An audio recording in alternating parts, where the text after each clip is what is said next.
અબોલ જીવો પર અત્યાચાર એ માનવતા પરનું સૌથી મોટું કલંક છે, પરંતુ જ્યારે પાપનો ઘડો ભરાય છે ત્યારે કાયદાના લાંબા હાથ ગુનેગારો સુધી પહોંચી જ જાય છે. બાવળા પોલીસનો મોટો સપાટો ક્રૂરતાપૂર્વક પશુઓની હેરાફેરી કરતા 3 ટ્રક ઝડપાયા. અબોલ પશુઓ પર અત્યાચાર ગુજારતા તત્વો સામે બાવળા પોલીસે લાલાંગ કરી છે. મધ્યરાત્રિએ ફિલ્મી ઢબે ઓપરેશન પાર પાડી પોલીસે લાખોનો મુદ્દામાલ જપ્ત કર્યો. ઓપરેશનની હાઇલાઇટ સ્થળ બાવળા ઢીઢાળ ચોકડી, અમદાવાદ રાજકોટ નેશનલ હાઈવે. સમય રાત્રે 2:45 વાગ્યાની આસપાસ. બાતમીના આધારે 3 ટ્રકોને આંતરી 32 ભેંસોને ક્રૂરતામાંથી મુક્ત કરાવાઈ.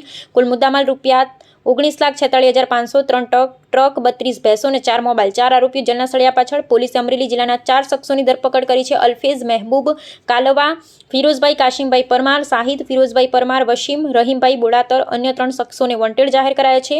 પકડાયેલા આરોપીઓ પૈકી અલ્ફેઝ, ફિરોઝ અને વસીમ અગાઉ પણ પશુ ક્રૂરતાના ગુનામાં અમરેલી પોલીસ ચોપડે ચડી ચૂક્યા છે.